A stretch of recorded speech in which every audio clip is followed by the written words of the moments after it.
Last time हमने जो बात स्टार्ट की थी वो थी binary classification using logistic regression.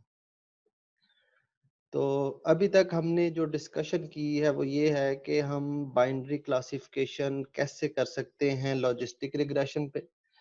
We saw that के लॉजिस्टिक रिग्रेशन जो है वो that is a modified form of linear regression जो के आउटपुट को प्रोबेबिलिटी स्पेस में प्लेस करता। तो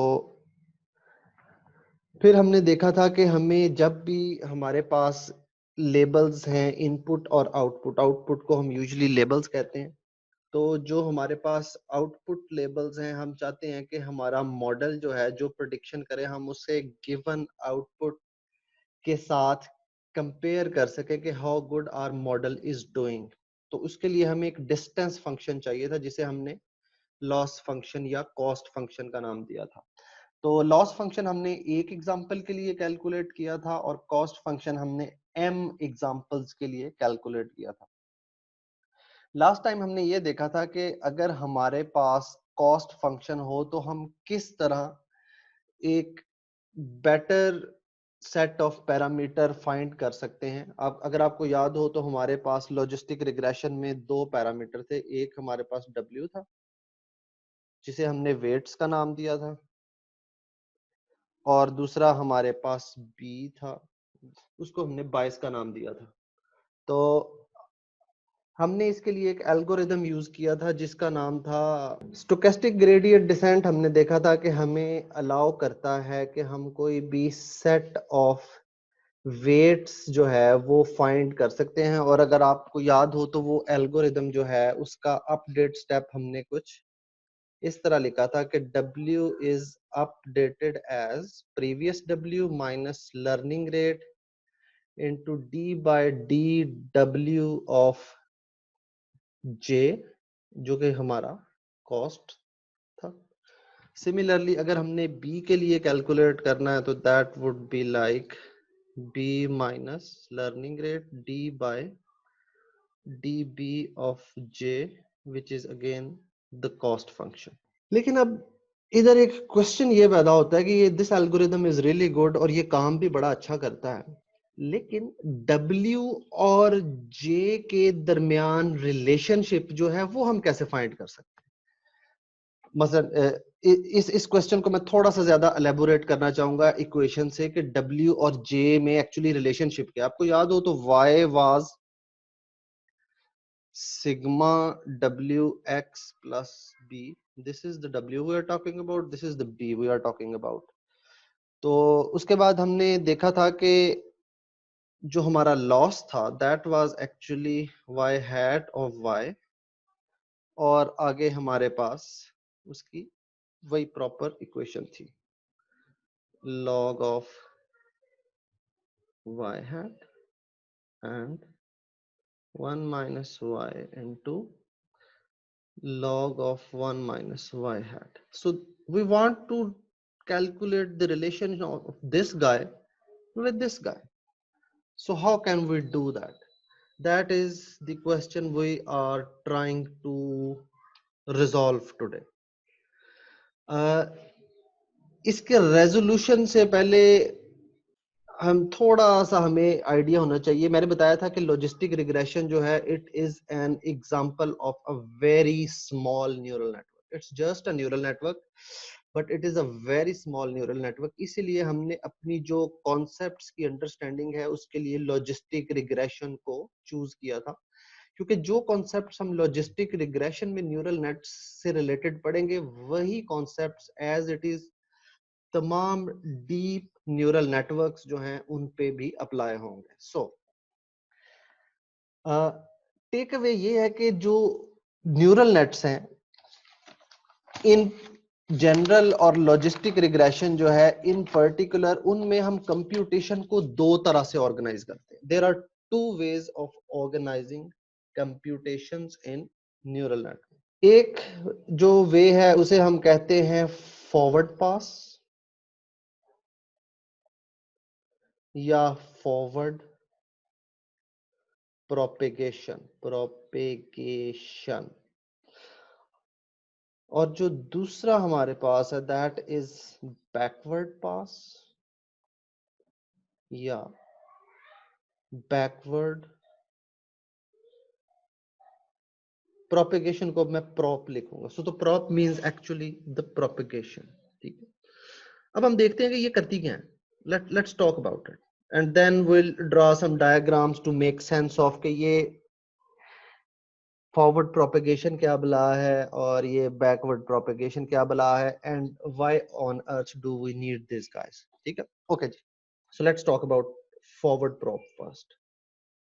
फॉरवर्ड प्रोपेगेशन, फॉरवर्ड प्रोपेगेशन की खास बात यह है कि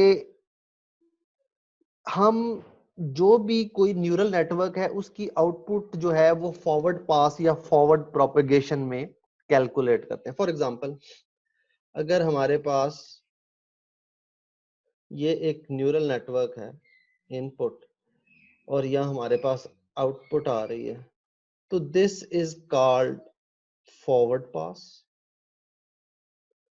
और फॉरवर्ड पास में हम we calculate the output of neural network in forward pass। अब आपको पता है कि न्यूरल नेटवर्क की कैलकुलेशन जो है स्टार्ट में हम रैंडम वेट से स्टार्ट करते हैं। इसका मतलब है कि स्टार्ट में जो हमारे पास आउटपुट आएगी वो ऑप्टिमल आउटपुट नहीं होगी या वो हमारी रिक्वायर्ड आउटपुट नहीं होगी।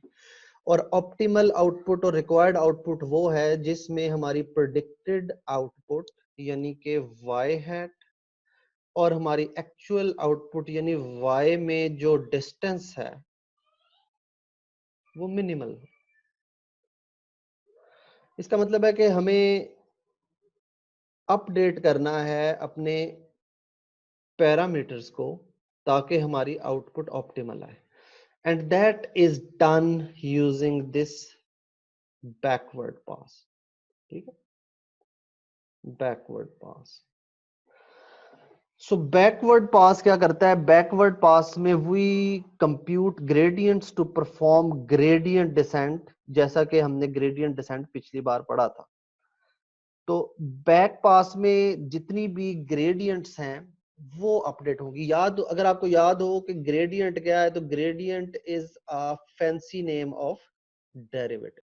सो gradient is nothing more than derivative, और मैंने इसको एक और भी आसान नाम दिया था, just the slope.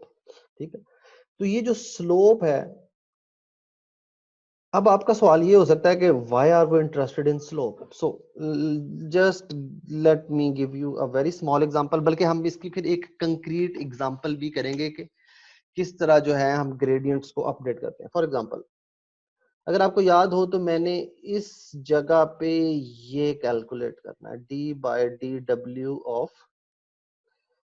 J W. इसका मतलब क्या है? इसका मतलब ये है कि W में अगर मैं यूनिट चेंज करूं, यानी this is my independent variable and this is my dependent variable. तो what I want to know कि अगर मैं DW में यूनिट चेंज करूं, अच्छा ये यूनिट क्या है ये मैंने नहीं डिफाइन किया, हो सकता है ये यूनिट बहुत स्मॉल हो, यानी ये 0.0001 हो। It's just a unit. और इसको बाय द वे हम एक नाम देते हैं इनफिनिटेसिमल, यानी ये यूनिट इतना स्मॉल है कि इसको हम एक खास लफ्ज कहते हैं जिससे बचपन में हम सब डर जाया करते थे। वो लफ्ज है अप्रोचेस टू जीरो। सो उस वक्त तो मुझे भी समझ में नहीं आता था ये अप्रोचेस टू जीरो क्या है, लेकिन टेक अवे ये है कि अगर हम इंडिपेंडेंट वेरिएबल में एक बहुत स्मॉल सी चेंज करें, हम इसको थोड़ा सा नज करें, तो उससे हमारे जे को क्या फर्क पड़ता है। अब इसका मतलब ये है कि अगर मुझे पता चल जाए कि अगर DW को मैं पॉजिटिव करता हूं तो जे पॉजिटिव हो जाता है। यानी जे इंक्रीज हो जाता है, पॉजिटिव की जगह increase would be the better word. So अगर डी डब्ल्यू पॉजिटिव है तो जे इंक्रीज होता, लेकिन अगर डी डब्ल्यू नेगेटिव है तो जे पे डिक्रीज होती है। इसका मतलब ये है कि अगर मुझे ये रिलेशनशिप पता चल जाए तो इसके मुताबिक मैं W's को इस तरह सेट कर सकता हूं कि एक यूनिट चेंज इन W से मुझे आइडिया हो जाएगा कि मुझे W को कम करना है या ज्यादा करना है, ताकि मेरा जो कॉस्ट या लॉस है वो मिनिमाइज या मैक्सिमाइज हो जाए।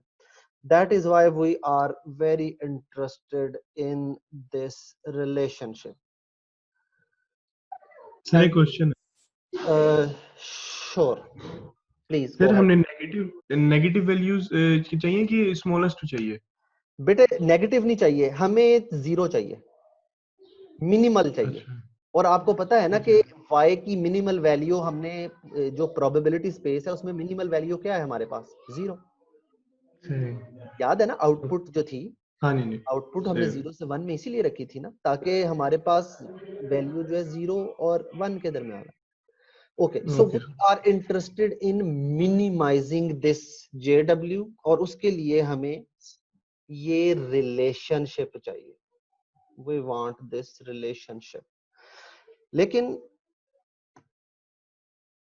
ये relationship इस जगह से हमें कैसे पता कि इस W का इस L से क्या relationship है?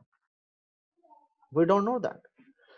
But fortunately, we know calculus.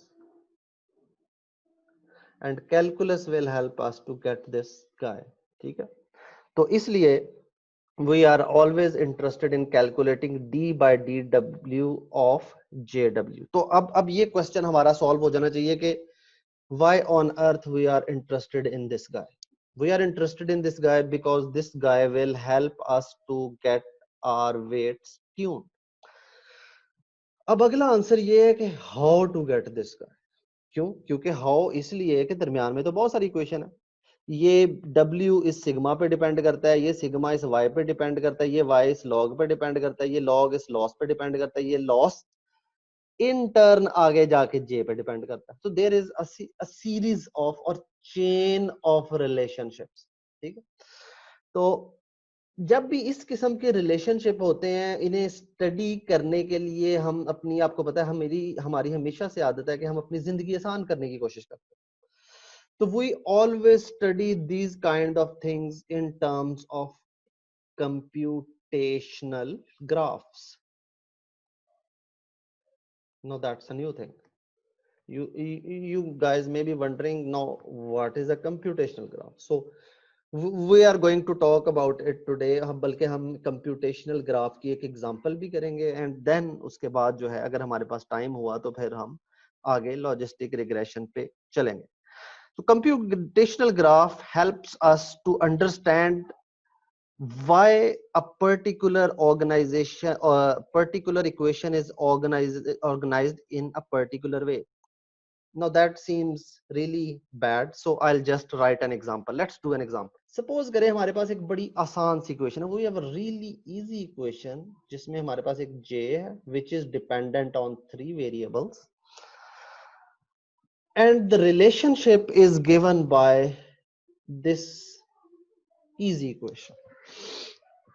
ठीक है, अब हम इसका एक कंप्यूटेशनल ग्राफ बनाना चाहते हैं। हम कंप्यूटेशनल ग्राफ क्यों बनाना चाहते हैं?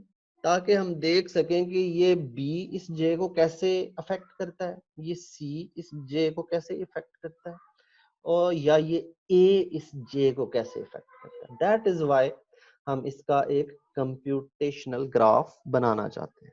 So let's make one. लेकिन उससे पहले हम एक अपनी फर्दर जिंदगी आसान करने के लिए हम इस b मल्टीप्लाइड बाय c को भी एक नाम देते हैं। Let's call this guy a u। तो suppose u is equal to b, ये डॉट इज एक्चुअली मल्टीप्लीकेशन, मैं इधर मल्टीप्लीकेशन लिख रहा हूं, मैं क्रॉस इसलिए नहीं डालता कि कहीं आप इसे x ना समझ लें, so I will just stick with the dot, right? So this is b multiplied by c. Then अगर ये u है तो अब मेरे पास होगा जी, let's call it v. v जो है वो मेरे पास हो गया a plus u. Let's call this guy u. So now a v is a plus u. ये दोनों intermediate variable. And now j is 3v. ठीक है? तो now we want to show this relationship in a computational graph. Let's से पहले हमारे पास थे a, b and c. अगर आपको याद हो तो हमने u is equal to b multiplied by c calculate किया था. Let's make a triangle or we'll show it like this. ठीक है? Then हमारे पास था v. v is equal to a plus u. Something like this. So this is like this and this is like this. और अब j हमने कैसे define किया था? j was simply is equal to 3v, right? Okay, अब suppose करें मैं इन एक डमी वैल्यूज दे देता हूं a को 5 3 2. अब ये डमी वैल्यूज मुझे बताएंगी कि b और c मिलके u बनेंगे which is going to be 6. ये u जो है ये इस 5 के साथ ऐड होगा which is going to be 11 और ये 11 इधर 3 से मल्टीप्लाई होगा तो I'll get my j is equal to 3v. So this is an example of the forward pass. ठीक है? मैंने क्या बताया था कि फॉरवर्ड पास में हम आउटपुट कैलकुलेट करते हैं न्यूरल नेटवर्क की. तो अगर ये इक्वेशन जो है जो हमने लिखी थी, if it is representing a neural network, तो फॉरवर्ड पास ने हमें क्या बताया? उसने बताया जी कि अगर आप 5 3 और 2 वैल्यूज रखेंगे तो you will get a j which is equal to 33. So that is the output and this is the forward pass. ठीक है? लेकिन what if we are interested in understanding the relationship? For example, हम ये ढूंढना चाहते हैं कि what is dj over da or what is dj over db or what is dj over dc? So what am I gonna do now? What I'm gonna do now is I'm gonna do a back propagation. मैं एक backward पास calculate करूंगा इस तरह. पहले मैं देखूंगा कि ये j जो है ये इन टर्म्स ऑफ v कैसे चेंज होता है. सो इधर मैं लिख सकता हूं this is d by dv of j. ठीक है? तो कहने का मतलब क्या है इस बात का कहने का मतलब ये है कि अगर v में यूनिट चेंज करें तो j में कितनी चेंज होती है. फॉर एग्जांपल में v11 मैं v को लिख रहा हूं अब v is equal to 11.0001. v मैंने बढ़ा दिया, थोड़ा सा चेंज किया, तो j पे क्या फर्क पड़ा? j हो गया 3 into 11.0001 यानी 33.0003. इसका मतलब है कि v में एक यूनिट चेंज करने से j में कितने यूनिट चेंज हुए? 3. So that is the relationship or rate of change between j and v, and I call it the derivative of j या the gradient of j with respect to v. And you know this is 3. Sir ये जो j को हमने 3 hard code value दी है, ये 3 क्यों दी है हमने? बेटा मैंने एक आसान सी इक्वेशन पीछे लिखी थी ना, 3 into a plus bc. इसकी जगह मैं 5 into a plus bc भी लिख सकता था. ये तो मैंने एक ऐसी डमी एग्जांपल ली है ना. ठीक है ना? अगर उधर 5 होता तो j is equal to 5 भी हो रहा होता अभी. क्या ख्याल है? बिल्कुल ठीक है ना? जी सर. तो it's just a dummy example to make you understand कि ये कंप्यूटेशनल ग्राफ बनाने का फायदा क्या है। पहला फायदा तो हमें नजर आ गया जी, हमें फॉरवर्ड पास जो है वो नजर आ गया कि व्हाट इज फॉरवर्ड पास। ठीक है, दूसरा जो हम देखना चाह रहे हैं वो ये कि बैकवर्ड पास कैसे होगा। बैकवर्ड पास हमारा अब रेड में होगा, ठीक है जी। तो that would be, so this is our back propagation now in red. तो अगर हम इस बैक प्रोपगेशन को देखें तो ये है डी जे ओवर डी वी। अब आपको पता है derivative of D J over D V, एक तो हमने इस एग्जाम्पल से निकाला, लेकिन अगर हमने वैसे निकालना हो तो आपको पता होगा ये कांस्टेंट जो है सिर्फ ये रह जाएगा, डी बाय डी वी जो है ये 1 हो जाएगा। सो डी जे और D V is going to be 3 according to calculus. तो ये दो तरीके इसको देखने के, एक तो ये तरीका है और एक ये स्ट्रेट फॉरवर्ड जो आपने कैल 1 और कैल 2 गुजारी थी उसको थोड़ा सा ब्रश अप करें तो आपको पता चलेगा कि d by D J of 3v is going to be equal to 3। ठीक है, सो दिस इज दी। अच्छा, इस 3 का मतलब ये है कि v में यूनिट चेंज करें तो j में 3 की चेंज आती है। That is what is required. कि हम ये कर क्यों रहे हैं, क्योंकि हम relationship of j in terms of a, in terms of b और इन टर्म्स ऑफ c अंडरस्टैंड करना चाहते हैं, ताकि ये जो इंटरमीडिएट नॉइज है सारी, ये जिस पे मैंने सर्कल किया, ये इंटरमीडिएट नॉइज सारी खत्म हो जाए। ठीक है, सो नेक्स्ट जो है हमें ये डेरिवेटिव चाहिए which is going to be d v over d u. के u में यूनिट चेंज हो तो v पे क्या असर पड़ेगा, एक चीज, and this guy dv over dA कि a में यूनिट चेंज हो तो फिर v पे क्या असर पड़ेगा। Now we can solve it pretty easily. So dv over dA is equal to d by dA of a plus u। आपको पता है कि कांस्टेंट का डेरिवेटिव क्या होता है, 0। so this is going to be dA over dA, so the change is 1। now I can always solve this u guy, and not surprisingly this is also going to be 1। क्यों, क्योंकि अब a constant है, u change हो रहा है, so sorry this is u, so we are going to get du over du is equal to 1। इसका मतलब ये है कि अगर b में सॉरी अगर u में 1 चेंज करें तो v1 चेंज होता है। हम इसको वेरीफाई कर सकते हैं। फॉर एग्जांपल u अगर 7 हो जाता तो v 12 हो जाता, a अगर 6 हो जाता तो भी v12 हो जाता। इसका मतलब है कि unit change introduced in u will make a unit change in v, so we got ourselves a relationship here। ठीक है, ओके। अब अगर आप गौर करें तो हमारे पास अगर मैंने एक नाम लिया था किसी जमाने में कैलकुलस का चेन रूल। मुझे उम्मीद है कि आपने ये लफ्ज जो है अपनी बैचलर की जिंदगी में सुना होगा। यस सर, इंटर में भी। जबरदस्त, chain rule. So chain rule के मुताबिक d J over d a जो कि हमने इधर निकालना था is going to be equal to d J over D v जो कि हमने इधर निकाला, multiplied by d v over d a जो हमने इधर निकाला। ठीक है, अब हमारे पास अगर आप गौर करें तो डी जे ओवर डी वी भी है, d v over d a भी है। So this guy was 3, this guy was 1, so 3।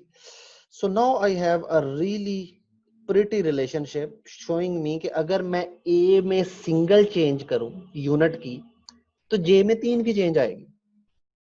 यानी अगर मैं इस गाय में यूनिट चेंज करूं तो this guy will going to let's see कि a को हमने 6 कर दिया, a को करके देखते हैं। हाँ, a को हमने 6 किया, a को जब 6 किया तो v 12 हो गया, v 12 हुआ तो j 36 हो गया। सो एक यूनिट चेंज से कितने यूनिट चेंज आई इधर? 3। सो this is the back propagation.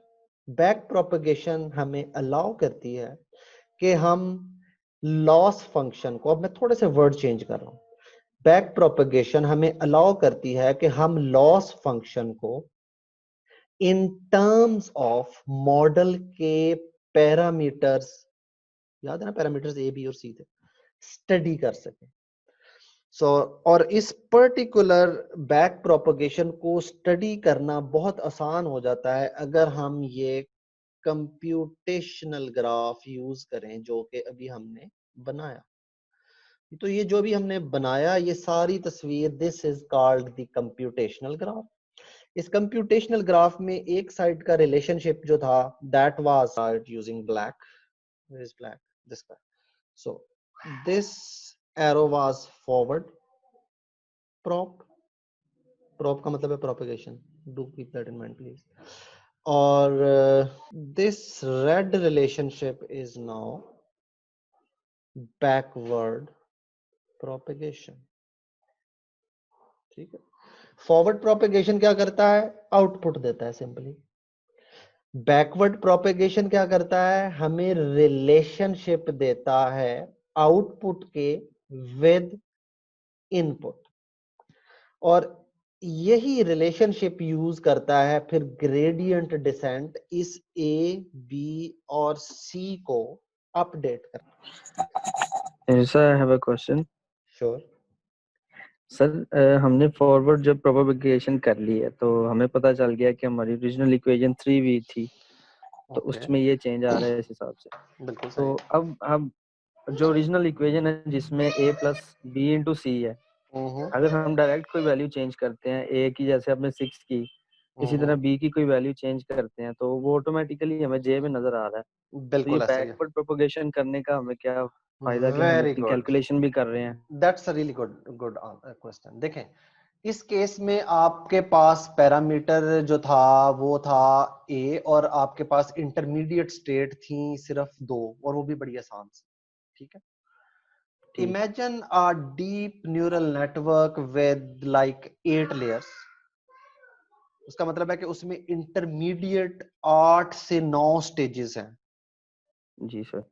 बल्कि अगर हर स्टेज में हम लीनियर रिग्रेशन भी कर रहे हैं तो ये 8 मल्टीप्लाइड बाय 3 इंटरमीडिएट 24 स्टेजेस है।